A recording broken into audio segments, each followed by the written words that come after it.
everybody. Hello ChangeNOW, bonjour Paris. How are you today? Enjoying the conference? It's just the best, isn't it?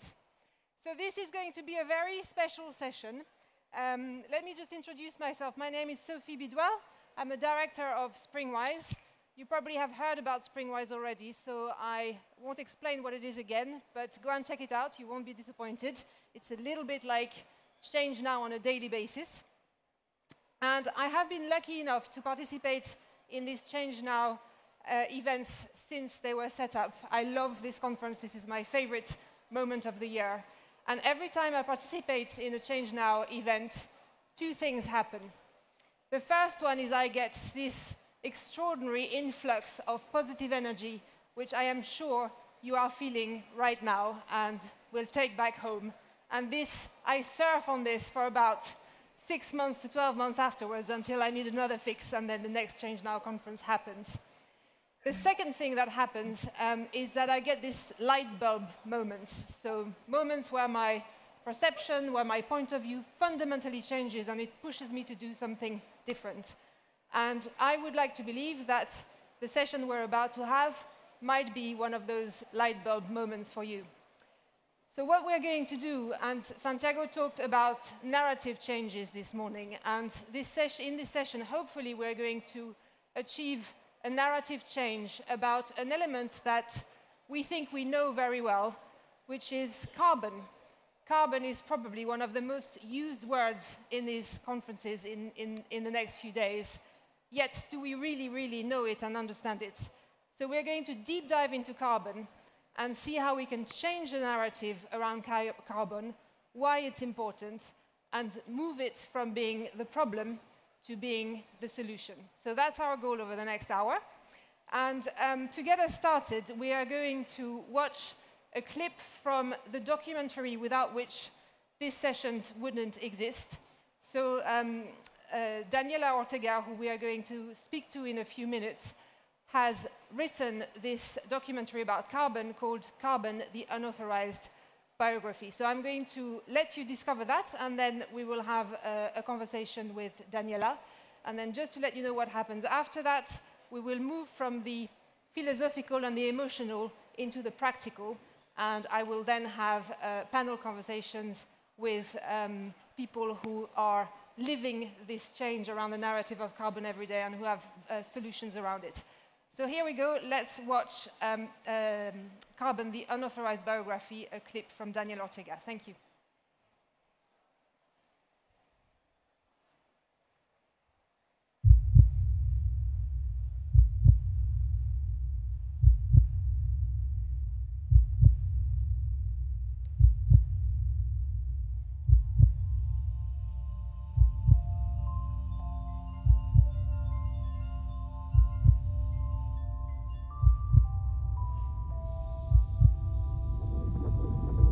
I wonder, who will he become?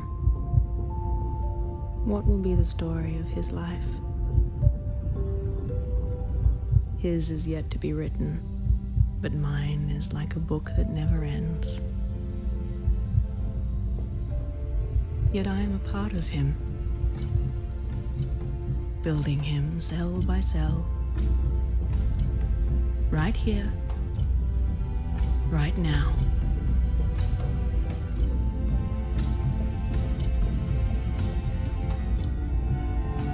I am invisible to you,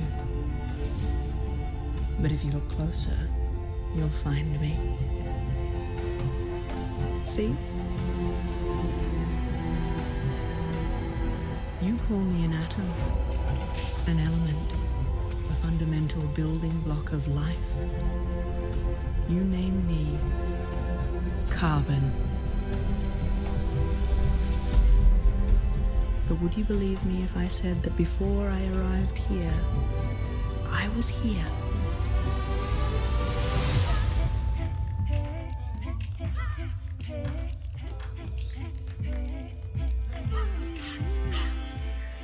I was caught by the wind, flung down and buried under the earth. I was breathed in by a falcon and expelled. I was burned in the belly of a machine, That's me, again, right there, coming out of the tailpipe. True story.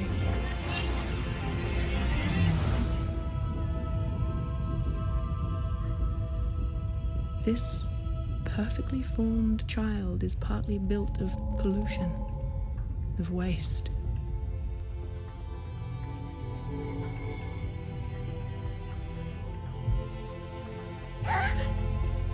You think you know me, but do you?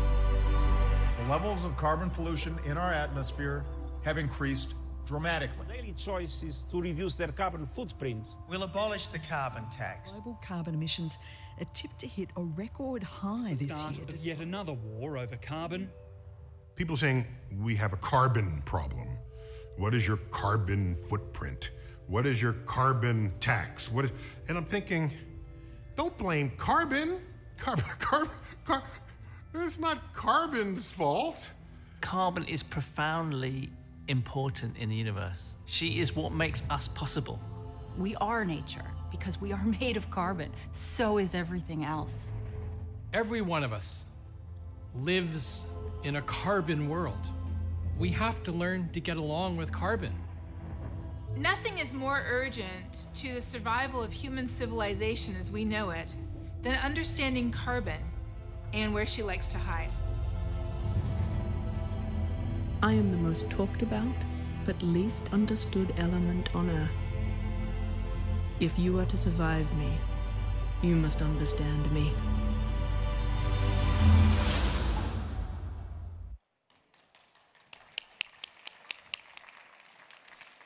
So here you go. I highly recommend that you go and watch the full documentary. I did this with my whole family.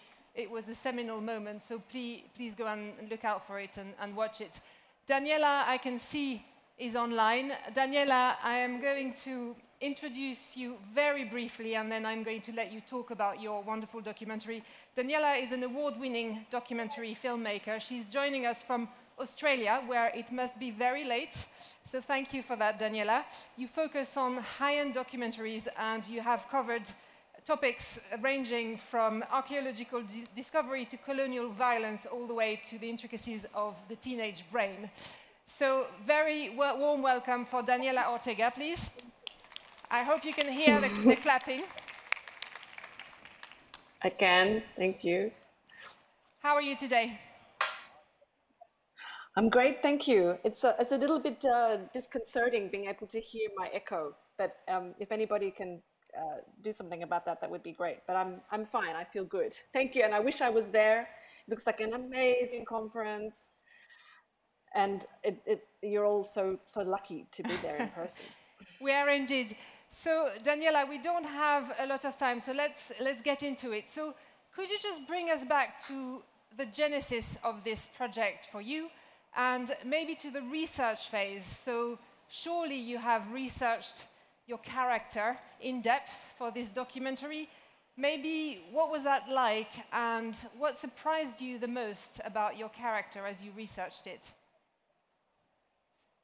Well, I think that, like most people, I thought I knew carbon. I thought that I understood carbon. I had, thought I had a pretty good understanding of carbon. But when I started researching the documentary, and the reason I wanted to make the documentary was because, like Neil says in that clip, so much noise, so much negative noise about carbon this, carbon credits, carbon tax, and I really wanted to understand carbon better for myself, but also to explain it to my kids, to my family. Like, what is it about this element, this carbon, that has this power to disrupt and to be on the news every day? Why? And so I started to do the research, and then what surprised me, to answer your question, what surprised me when I learned more about carbon was that, we hear this cliche that everything is connected. You hear that everything is connected. But when I researched the film, I actually understood that is 100% true. It's chemically true that carbon is the thing that actually does connect everything.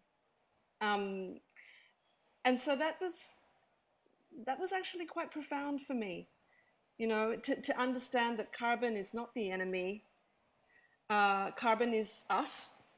Carbon is life. Carbon is pretty much everything around us. Everything that surrounds you right now in that room. It's all because of carbon. So that was quite a profound and sort of fundamental thing that I learned that I really wanted other people to understand. Because I think that if you really want to understand the planet, climate, our futures, and everything, and our past, actually, as well, you really need to understand the story of carbon. And I think that's the fundamental thing that surprised me. Did it surprise you that maybe other people didn't understand carbon, i.e. it's a sort of widespread, complete misunderstanding or misknowledge about one of the most fundamental elements on the planet? I did, because, you know, like I said, I thought that I understood carbon, but there wasn't really a real deep understanding of carbon. And I think for most people, we're kind of in that same state. And certainly for politicians and for, you know, people who run businesses and people who have a big impact and influence on carbon's story and carbon's journeys through the world, I don't think would necessarily have this deep, foundational kind of understanding of carbon. So that was my intention, to help us understand carbon better.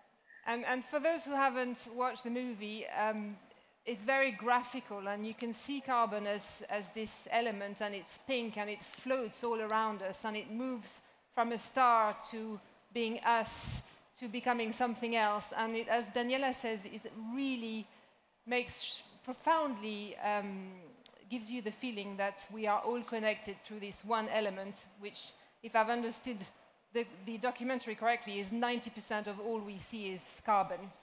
And yet we target it as the enemy, which is what we're trying to talk about today.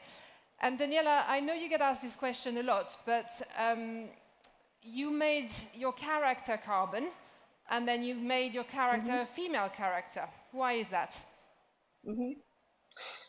I think this was possibly the most controversial element of the most controversial aspect of the film, in that I made carbon a personified carbon. I gave carbon a voice. But I think I should explain why I did that. You know, it's hard to get connected to something that you can't see, you can't hear, is mostly invisible. It's all around us, yet it's invisible. And so I was really trying in this film to find a way to make us connect with carbon in a way that we hadn't before. And not only intellectually, like to understand carbon, but actually to kind of have some sort of relationship with carbon. It sounds very strange when I try to talk about it like this, but I do feel like we need to understand carbon better and to relate to carbon. So I made carbon a person, and I made carbon have a voice and to have words to say and to have opinions and thoughts and feelings. And in that way, I can actually make a biography of carbon. That's the biography of carbon, the life story. To understand the birth of carbon, the carbon's formative experiences in shaping our world, what carbon thinks about what's happened to our planet over the last, few hundred years, couple of hundred years, and now. So that's why I made carbon a person, to kind of connect the head, our heads and our hearts in some way to this element. And why is it why I made carbon a woman? Go ahead. Well, I was going to say that I went one step further, with making carbon female, which was unconventional, surprising. In many ways, people ask me, it's like, why isn't carbon male? You think about carbon should be male because it's this big black, element. Carbon's a builder. Carbon's strong. Carbon should be male. But when you start to think about the role of carbon in building planets, in building life, in building our kids, building our families, building our civilizations, you really start to see carbon as an enabler or a creator or even a mother of sorts. And when you start to have those ideas, at least I could not disconnect that with a female being, And I have to admit, I guess it's my voice. I gave carbon my words, and I'm me, and I'm a mum. So I channeled myself, I channeled myself into carbon too, because that's what, as a filmmaker, I can do that. I have license to do that. That's great. Well, I'm not going to argue with your choice on this one. And Daniella, you used the word unauthorized in the title. Why is that? Were there some barriers? Maybe some people don't want us to understand carbon for what it is? Why use this word? I think the thing about an unauthorized biography is, technically what that means is that the biography has not, the permission of the protagonist has not been given to the filmmaker. So when you have an unauthorized biography, it's not been given, the consent of the protagonist has not been given. In this case, Carbon hasn't given us consent, to tell this story. And in some ways, what I was trying to do there, it's a bit cheeky, but what I was trying to do was emphasize that it's really not Carbon who has, impacted the world in this destructive way through Carbon's own willingness. It's actually what we have done to Carbon. What we have steered the story. We have had the impact, the influence, not Carbon herself.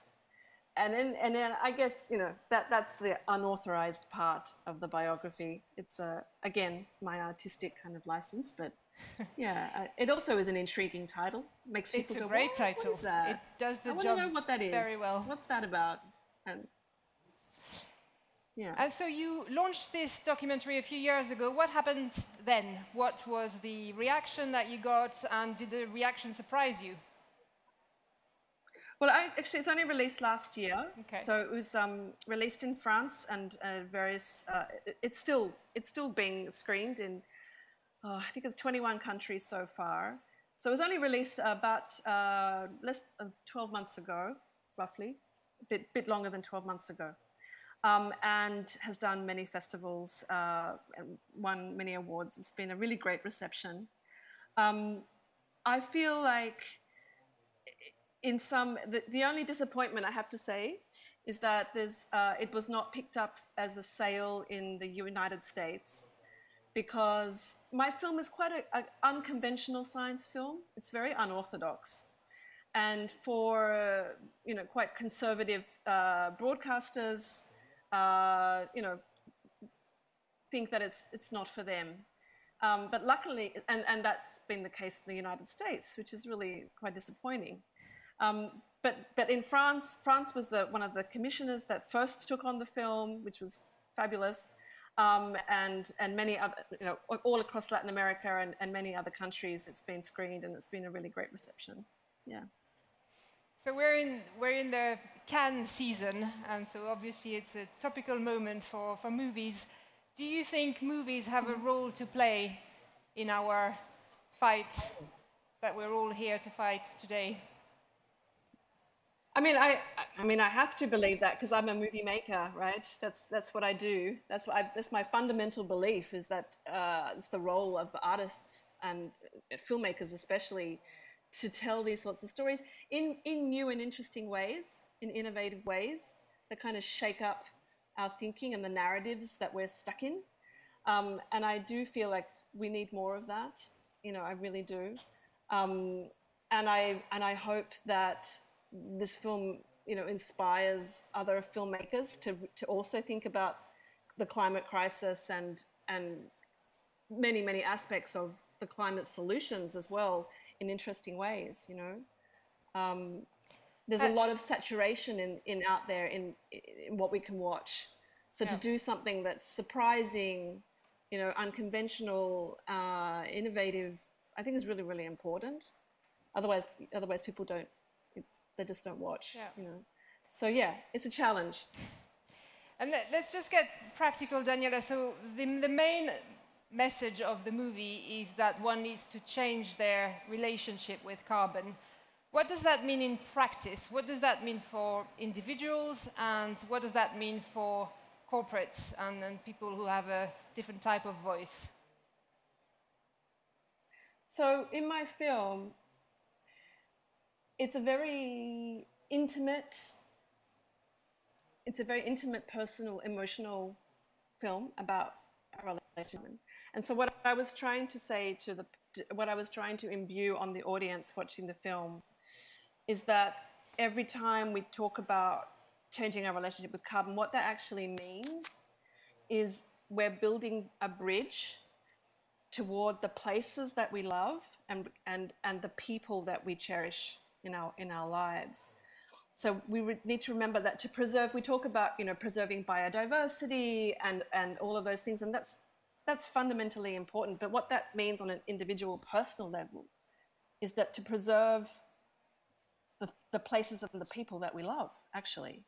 So it was to carry that in our hearts every day, you know, to remember and to reflect on that, and to think about your connections with carbon and how your life intersects with carbon in your daily actions and your reactions, and how you want to preserve the places and the people that you love. So that's I know it might sound a bit fuzzy, but it's actually quite a deep effect. I was looking at something quite, it's deep. So yeah, that is actually in practice. That's something you can actually practice every day. Remember that. Remember how you interact with carbon and why you want to change your relationship with carbon. And then, of course, how that translates to, on a bigger level, is to think about, you know, who are your political leaders and who are your business leaders within your sphere that also get the carbon story and get what it means to change our relationship with carbon in this deeper, more profound way, not a superficial way, and to support them. Yes. And to make connections with them.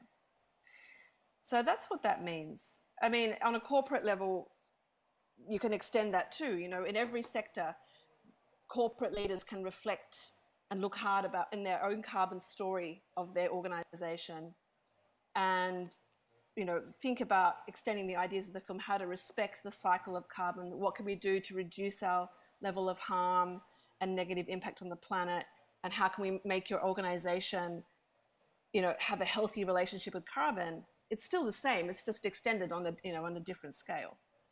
Yeah, so that's what the film's trying to do. Thank you, Daniella. So I'm afraid we're out of time, so we're going to have to leave you, and you're probably tired and need some rest. But I really encourage the audience to watch this documentary. What Daniella is describing will happen. You will reconsider your relationship with carbon. And we have talked today about the importance of the arts to convey messages, to make things happen. And thank you, Daniella, for making such a great documentary, and thank you for joining us. Thanks, Sophie. Thank you so much. Okay, let's have our first panel and get into practicalities. So I would like to invite to the stage Jan and Alex, please. Axel, sorry. Oh, how could I do that?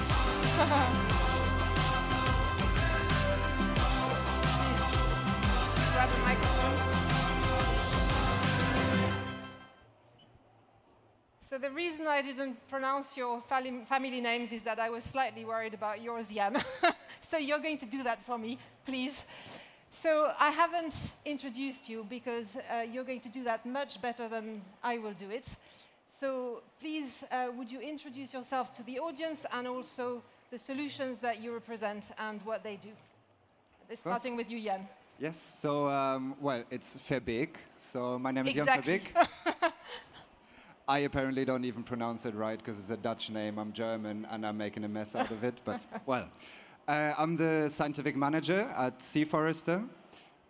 So my background is that I worked after my studies in the UK as well for the Welsh Environment Agency. But at that time, it was more looking at strategic actions for protecting marine ecosystems as well as terrestrial ones, but also had a bit more hands-on in terms of scientific diving. I'm a passionate diver, so I did some work in the UK on that as well. But then later I got more involved in restoring habitats, and I found my way to SeaForester back in 2019. And SeaForester, well, in a nutshell, I don't want to go too deep into the topic because I think we're doing that later on, but the mission of SeaForester is to restore what we call the forgotten forests of the ocean. These forgotten forests are seaweeds. Their conservation needs have long been overlooked, and solutions also that try to recover these ecosystems, they were just not adequate once in scalability and also costs. So what we're aiming for at SeaForester is to provide kind of a novel and really low-cost seaforestation technique that we can restore these ecosystems, hopefully in the future at the same pace as they are disappearing, which is very rapidly all over the world. So now we're operating in Portugal, but soon the idea is that we also spread to other countries wherever it's really needed. Right, we are going to go deeper in a moment, but I'm just going to let Axel introduce himself and NetZero, please. Hello, so I'm Axel Reinaud, very happy to be here. I'm the CEO and one of the co-founders of a company called NetZero. What we do at NetZero is we help remove carbon from the atmosphere. So we'll talk about, where carbon shouldn't be too much in the atmosphere, or at least there is too much. And so what we do is we remove carbon from the atmosphere and store it in agricultural soils. So that's the purpose of NetZero. I come from, actually, NetZero comes from a long story, over 30 years. I happen to have had the opportunity to participate to the Earth Summit in Rio in 1992, which was kind of COP0, the first time all the heads of states recognized the reality of climate change. And that impacted me a lot. And so over the many years, I wanted to do something, didn't find exactly what. And then it happened that, 3 years ago, building on a family story, came out this idea of this carbon removal solution, and there we are. Okay, so let's get technical a bit, please. So starting with you, Jan, how does it work? And also, could you please try to connect this with the conversation we've just had, which is how does carbon and the ecosystem of carbon relate to what SeaForester does? Yeah, of course. Well, the technical side first, I guess.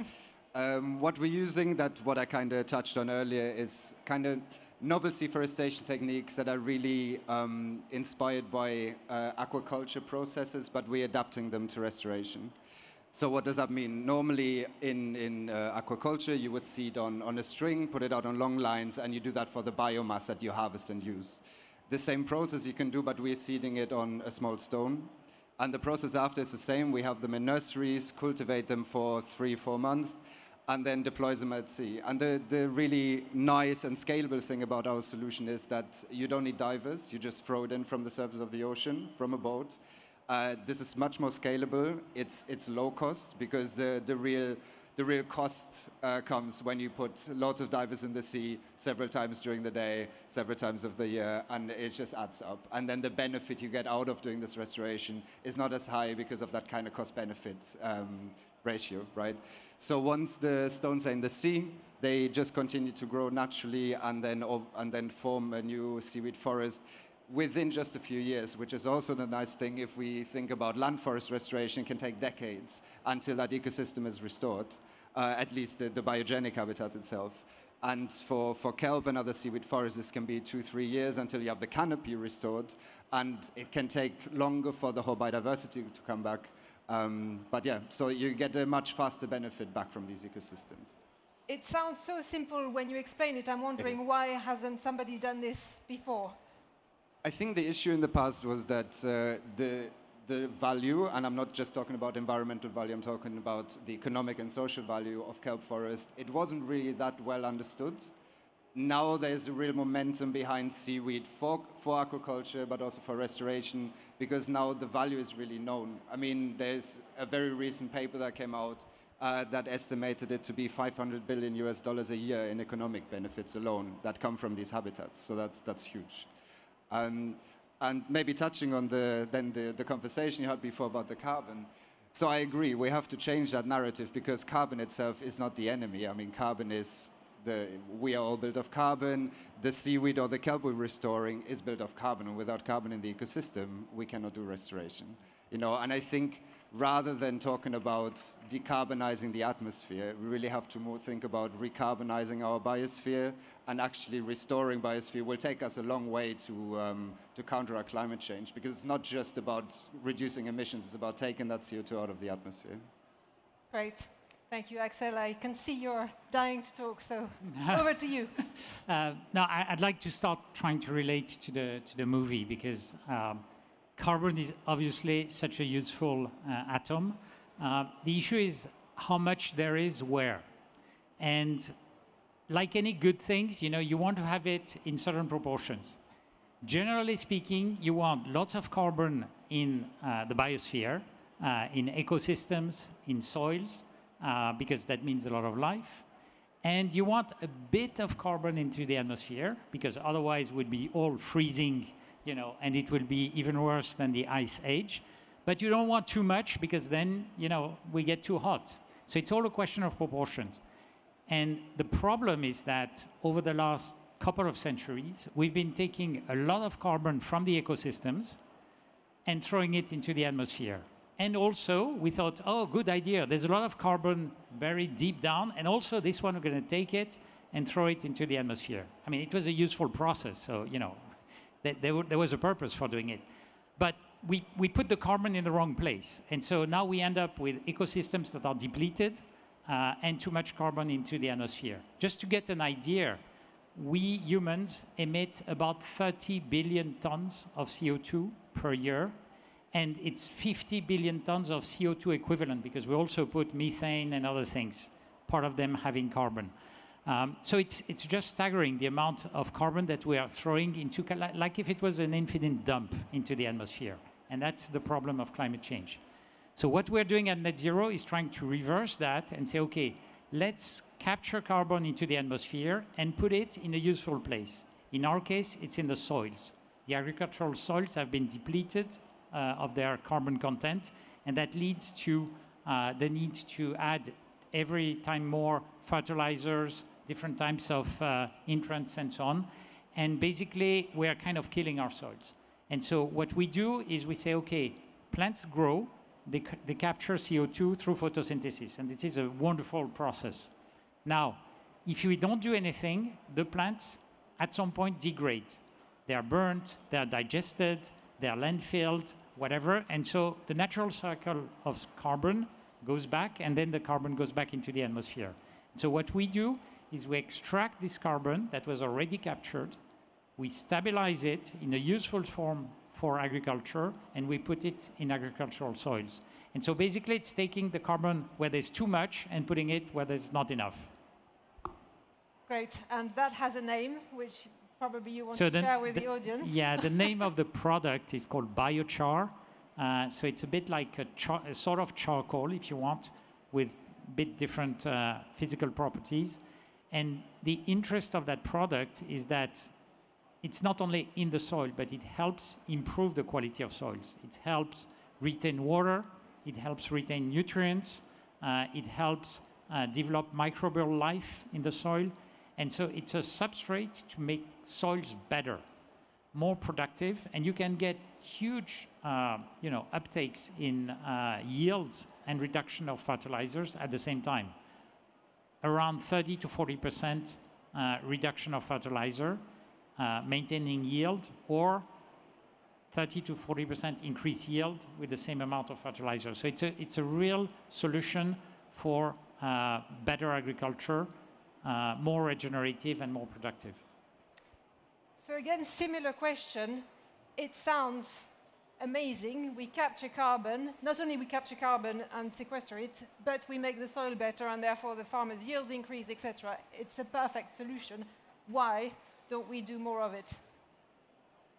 Actually, it's an age-old solution for agriculture, not for climate. But biochar was rediscovered about 20, 30 years ago, studying soils in Amazonia that were super productive, where in general soils in Amazonia are not productive. And people looked at it and realized that there was carbon into that soil.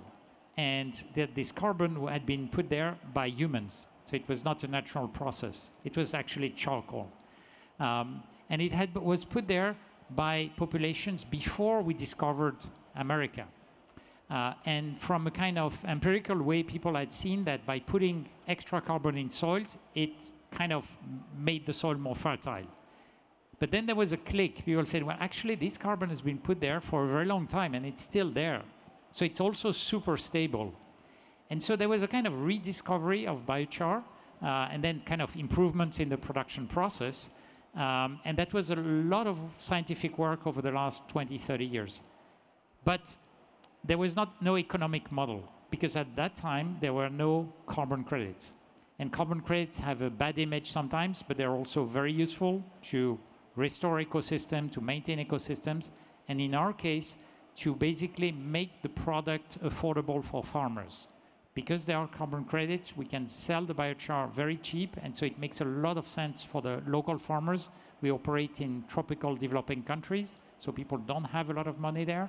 And so by making the product available, then they can use it and get the agricultural benefit, and on top of it, we get the climate benefits. But it really shifted when IPCC in 2019 recognized that biochar was indeed a carbon removal solution. And from there, started to be some finance through carbon credits, and then the whole kind of positive circle started. So you suddenly got an economic model which you didn't have before. Okay, so let's just zoom in on carbon credits for a second, because Jan, you don't have them. Okay, and so let's talk about that. Is that a real blocker to the scaling of your solution? How do you get around that? Yeah, I think we might lose out on some large corporations that want to offset their carbon emissions and just buy some credits and continue polluting. So, but we had several corporations coming to us because they thought, okay, they're doing nature restoration, you can get them for forests on land, we probably can get them for kelp forests. We obviously had to tell them, no, that is currently not possible. I mean, there's research underway that is looking at the potential of kelp carbon, that, you know, the only long-term storage for kelp is when it's deposited in the deep sea or even some shelf sediments. And then it actually has a potential to be stored away for hundreds of thousands of years in the deep sea, and actually much safer than anything on land, because a forest can burn, anything can burn, right? What we realized is that we have to do very good storytelling, because we have managed to convince some of these corporations coming to us that it isn't all about carbon. And at the same time it is, because by recovering the biodiversity, we're also locking the carbon in. Of course, there's no credit that can be sold for that kind of purpose. Maybe at some point we can look at biodiversity credits. But we have managed to kind of shift at least the narrative with some of these groups that were interested, and managed to get some funding that way. But it is a struggle, I have to say, and we need to find good ways to figure out how we can get into the carbon story and get some financing that way, yes. Which is a great introduction to my next theme, which is all about scaling. So, Axel, maybe you wouldn't mind quickly doing your what's required for scaling mathematical equation that we did when we prepared about the 30 or 50 billion and how large the gap still is. Yeah, I think we're manipulating numbers that are difficult to think. Today, so I was mentioning, we emit, humanity, about 50 billion tons of CO2 equivalent, so CO2 and other greenhouse gases.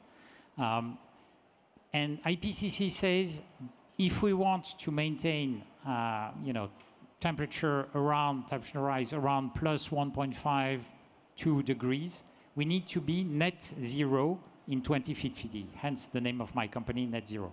So that means that in net, we need to stop to add CO2 into the atmosphere in 2050. And to do that, IPCC says, well, the most important lever is to reduce emissions. And so we need to dramatically reduce emissions by shifting from carbon energy to other types of energy, by changing agricultural practices, etc., etc. It's a staggering thing, and we've never, done such a thing in the history of humanity of shifting, huge systems of production, of energy, and so on, in a very short period of time, because 2050 is just around the corner. And actually, the bad news is we need to halve our emission by 2030, so 7 years from now, and we're not taking that path. Assuming we do that, which is already a huge endeavor, there's still around 5 to 10 billion tons of CO2 equivalent emissions in 2050 that everyone says will be very, very hard to abate, linked to agriculture, linked to some industrial processes that are very difficult to decarbonize, and so on. And so if we want to be net zero, we need to remove those 10 billion tons every year from the atmosphere. And that's the kind of thing we're trying to do, or to contribute to do. 10 billion tons, again, difficult to picture.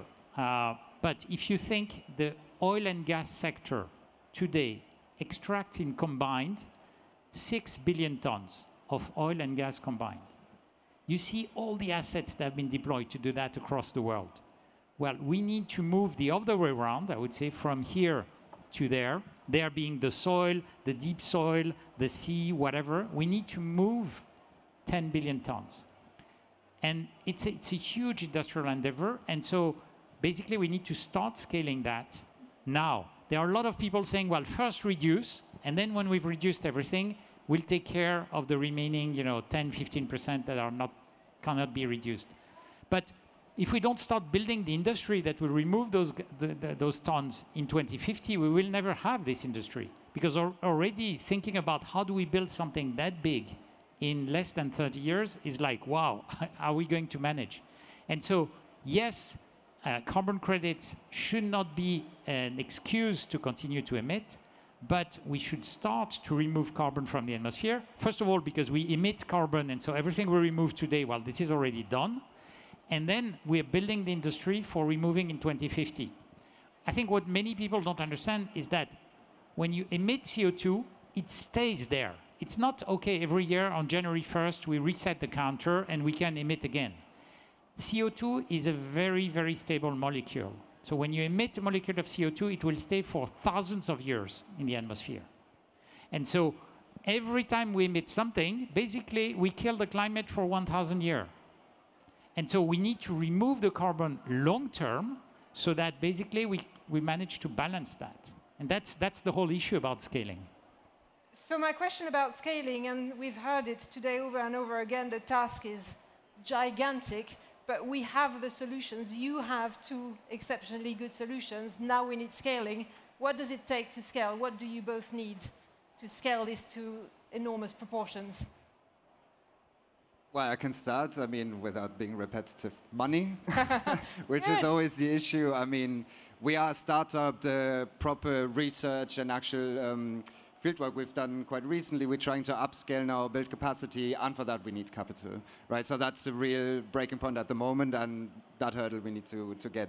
The next thing will be, we have the technique, but there's a whole infrastructure around that technique with the nurseries and also later deployment methods, because, on the videos that I've also been showing, we're throwing them in by hand. That's not going to happen in the future. It needs to be a much more industrial kind of commercial process. And then permitting. This is a very new thing, especially when it's done as a commercial exercise. So I think we lucky and not lucky in Portugal, because there is no real permitting for that. There's permitting generally now. We did it under research permits, but in the future we need a proper permit for a commercial exercise. And from the government, we're trying to figure this out at the moment, but I think both sides are not quite sure how to go about it. So I think those are the main things that we need for upscaling at this point. Thank you, Axel. Well, I would say, money, of course. I think we need people. So we need you guys, because actually we need you guys to build those industries, because it's kind of fascinating to say, okay, we will build massive industries in the decades to come that will contribute to helping put the carbon where it's needed and remove it where there's too much. And I think generally speaking, we need to kind of have people pay for the shit they put somewhere. Today you pay for the garbage they produce. But I can throw as much CO2 as I want into the atmosphere for free. And it creates harm for the ecosystems, it creates harms for humanity. So we need to put a price to CO2.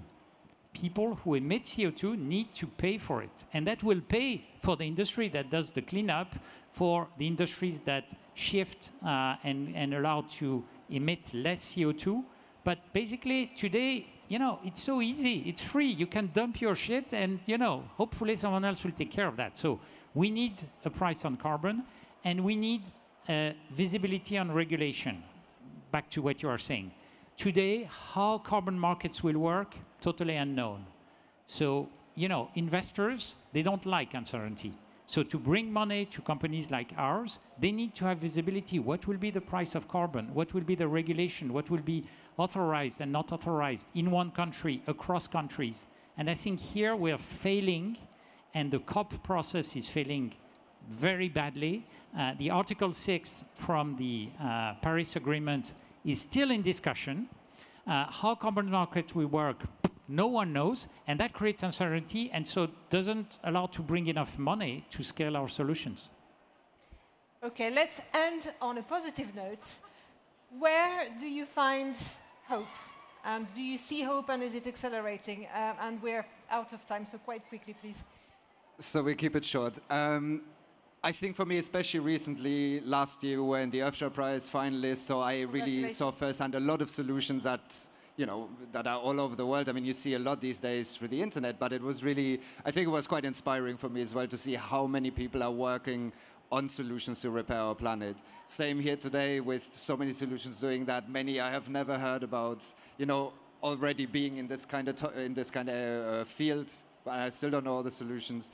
So that I find really inspiring, and that kind of creates hope in me that, you know, if there's the right legislation, right policies, and the right financing of that in the future, I think we can still turn the tide and make a difference.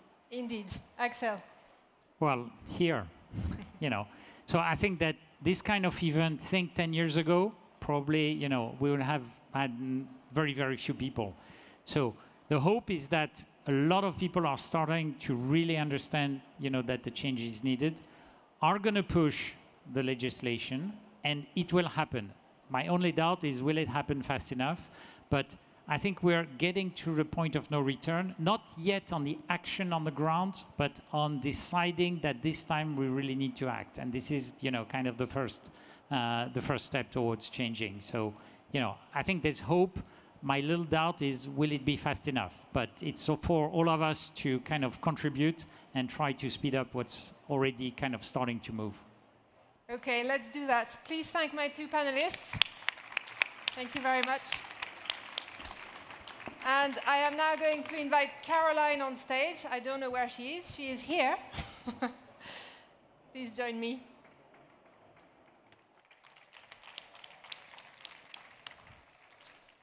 Hello, Caroline. Should I sit here? Yeah. Here is great. How are you today? I'm good.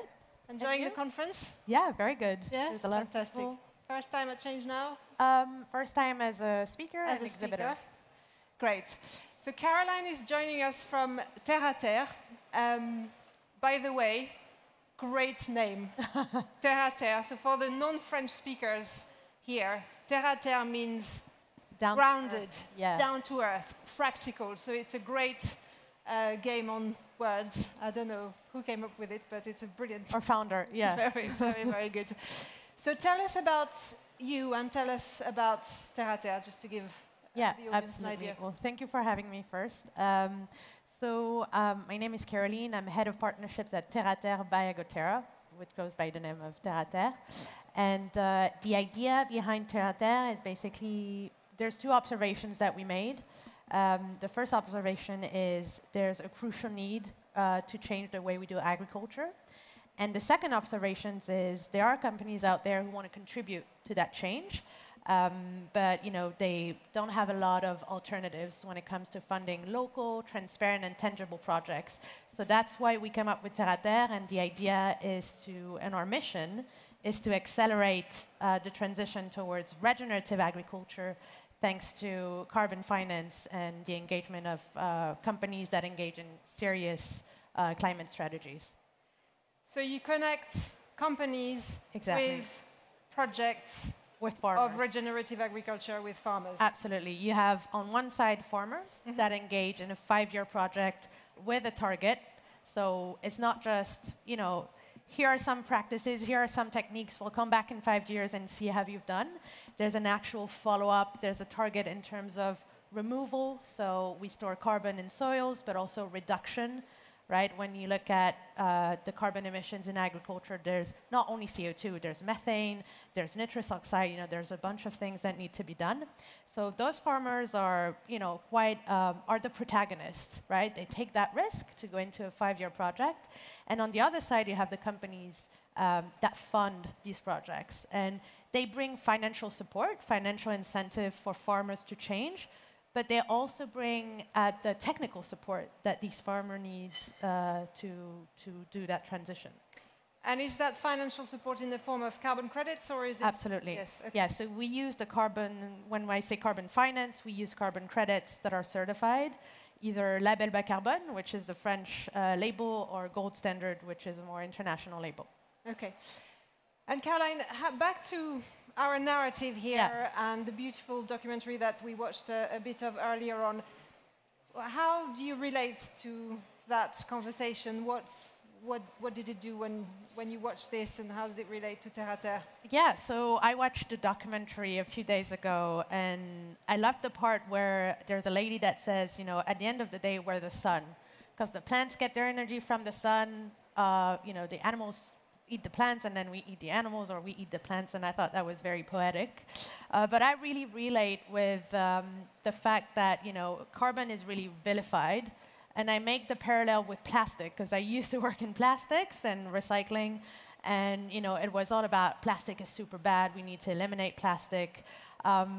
You know, it's the use of plastics that is an issue, not the plastic itself. You know, plastic can be good for a number of different things, and medical appliances and so on. So I think it's the same thing with carbon, and going back to what Axel was saying, it's all about the balance, right? And it's all about kind of restoring that balance that we kind of messed up at some point.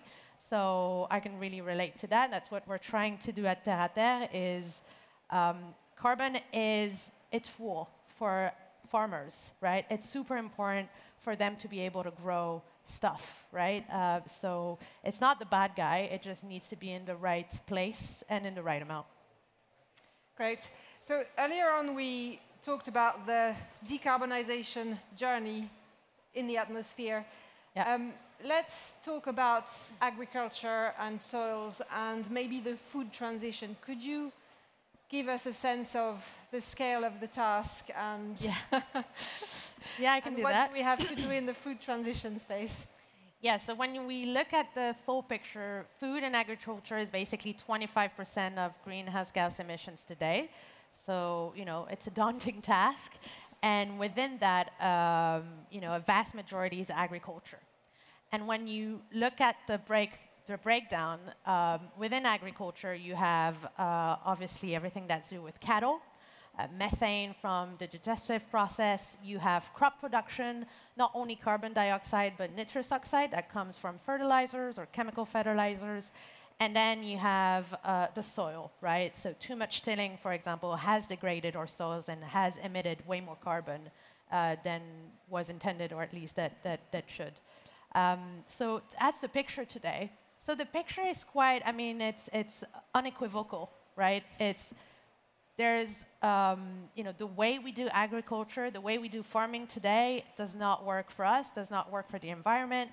And at some point we need to, you know, change the way that we do that. So that's what we're trying to do at TerraTerre, is really look at how we can change from a conventional farming to a regenerative agriculture. And if we you know, wanted to give a definition to regenerative agriculture, is basically a system, a set of techniques that allow us to mitigate climate change, you know, remove carbon, store them in the soil, reduce carbon emissions, enhance biodiversity, improve quality of water and air, but also produce food, right? At the end of the day, it's not only how can we do, you know, everything right for the environment, is we actually need to feed, humanity, right? So I think those are the set of challenges that regenerative agriculture is trying to address. And there's a study 4000 that's been created by a French institute called INRAE, which is also pretty unequivocal, and that says that it's the 4000 study. It says that if we increase the amount of carbon that's stored in our soils by 0.4%, we're able to store as much as humankind emits, right? I mean, it's a huge task, right? It's just 0.4%, but that means that all land should be managed in regenerative agriculture. But so there's a solution, right? Well, here we go again. We have the solution. We know what to do. It's just a matter of doing it. Yeah. So in that regard, why is it not happening? Well, no, I'm not going to ask that question, but maybe let's go and talk about the farmers, because they're at the center of that. So what's happening in their lives and in their minds? What is their mindset? Do they know that they have to do this and they just don't know how? Do they not know about regenerative agriculture? What are you finding in this community? Well, I think first, community of farmers, it can be quite heterogeneous, right? You have a small farmer in the Lot area in France with, 20 cows and, 20 sheep. I mean, it's not exactly the same type of farm that, you have when you have more of an intensive type of production. So I think there are different kind of farmers. The farmers that we work with obviously are kind of the early adopters, if you will, or people, really looking at changing the way they do farming. And I visited a farm just 3 days ago, so I'll take that example. It's two brothers, Messieurs Dumont, who have 60 milking cows and 60 hectares, so also growing cereals. And they're trying to do their job right. They're very, very proud of their jobs of being farmers. And I think that what struck me the most when I came there, spent 3 hours on the farm, is they want to do the right thing, right? They care about the animals. They care about how they do their job. They're just like everyone of us, right? We like to do a good job. I mean, so I think that's the main point. And I think there are kind of 3 barriers that I see today in farmers not adopting those practices. The first one is financial. Some farmers do need that financial incentive to get going. They sometimes also need to invest in those new techniques. When it's cover crops or when it's, getting a new machine to prevent tilling, for example. So tilling really degrades the soil. So when you just, do less tilling, it's just better for microfauna, biodiversity, but also better for storing carbon. And so that's the first thing. The second barrier is technical. Sometimes they're like, yeah, I'm going to change, but who's going to tell me what to do? What if I take on the wrong option? What if, I use this technique, but it doesn't work for me? So they need that technical support, and that's also what we bring them. It's not only about giving you the euros and the financial incentive, it's also about giving you the techniques and what works for your farm. So it's very personalized. And the third thing, I think, is psychological. Imagine yourself doing the same thing for 30, 40 years, and then somebody comes and tells you you're not doing the right thing, right? I don't think that's an easy task or an easy thing to change. And who do you have to spend the most energy convincing? Is it the farmers, or is it the corporates, or is it government? Who is it? So everyone? Yeah, a bit of everyone, I would say.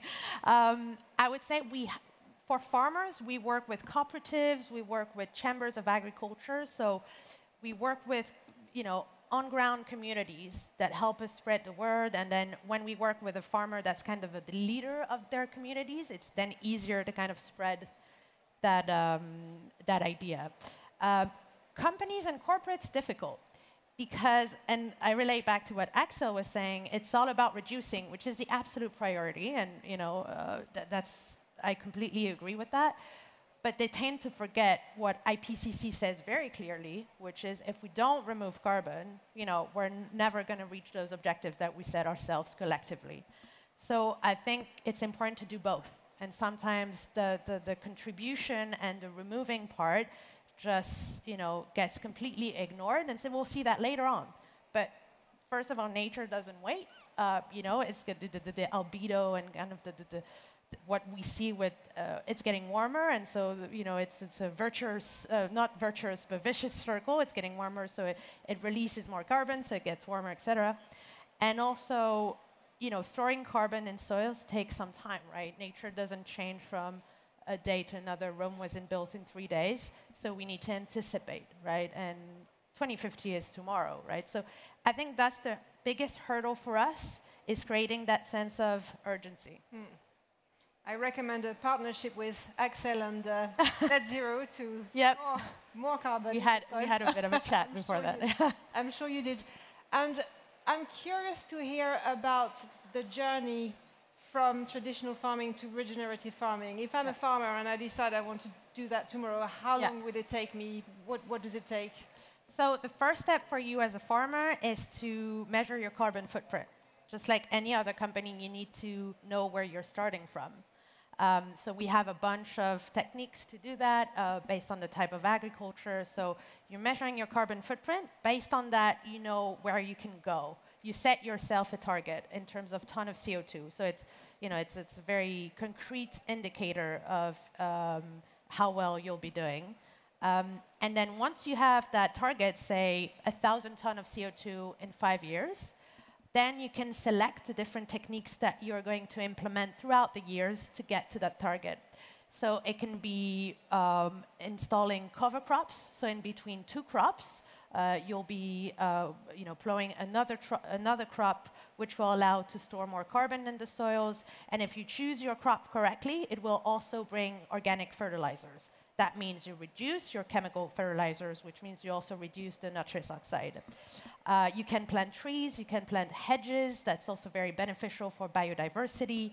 You can have a better herd management, so reducing your cattle because you're taking better care of your animals. So there's a bunch of techniques that you can use. And then at the end of the 5 years, during the 5 years, you obviously have support. We visit the farm every year to see that everything is going right. There's always a risk that the farmer will say, I wasn't able to do that, or that's too difficult for me.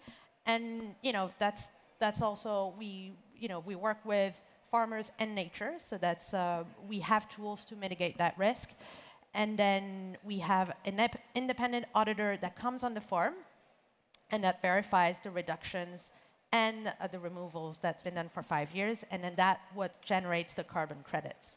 So mind you, the companies that work with us actually fund the projects before they can get carbon credits, which is also shows the process in which they are, which is really contributing and not necessarily putting a line offsetting on their carbon footprint.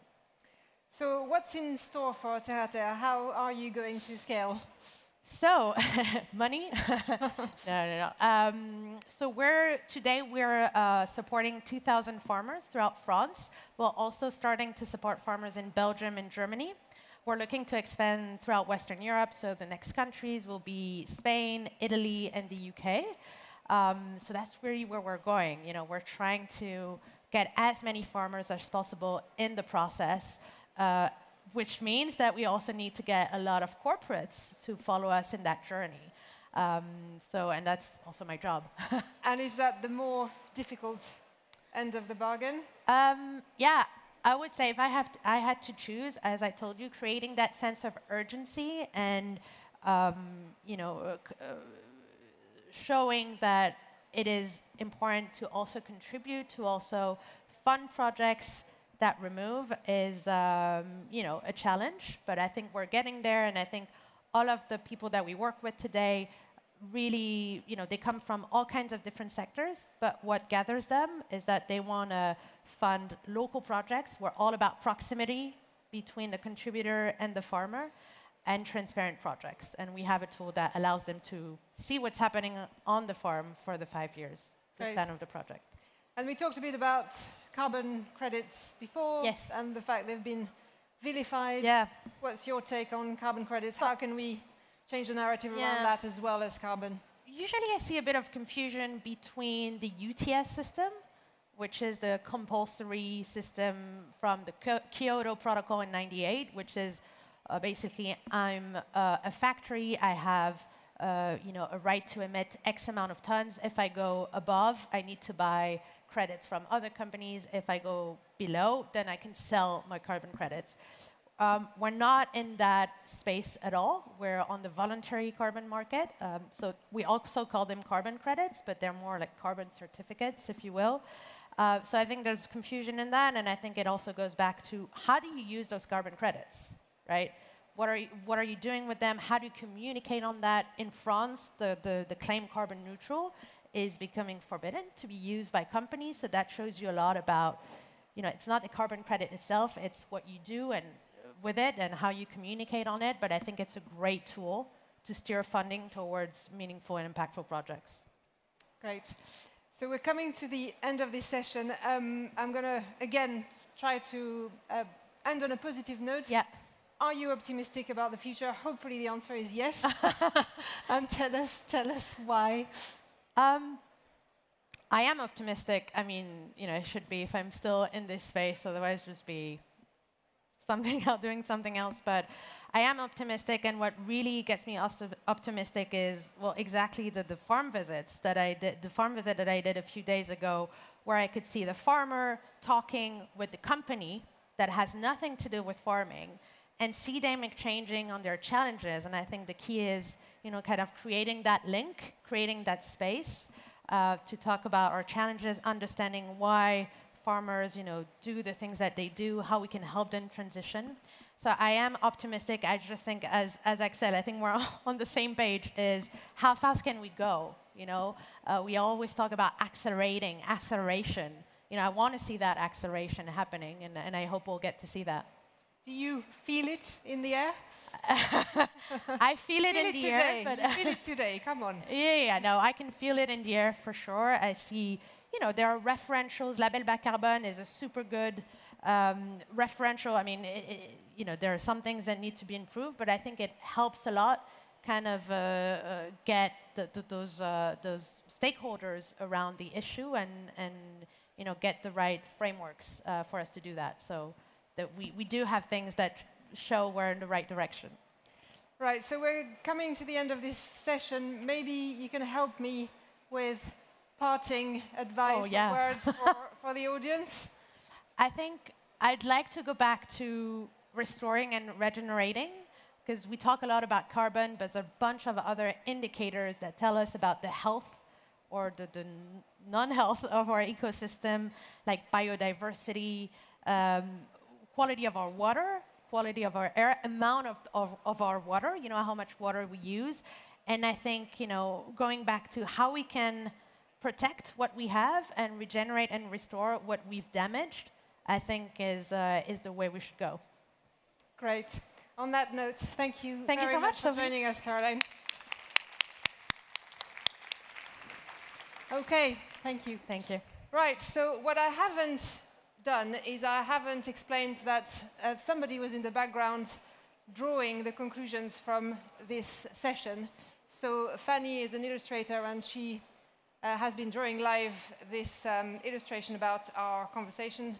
I don't know if we can see the output, but in the meantime, what I take from this session, we went from the philosophical to the artistic to the very practical, but maybe the concluding concepts are that we are all connected, we are all carbon or 90% carbon.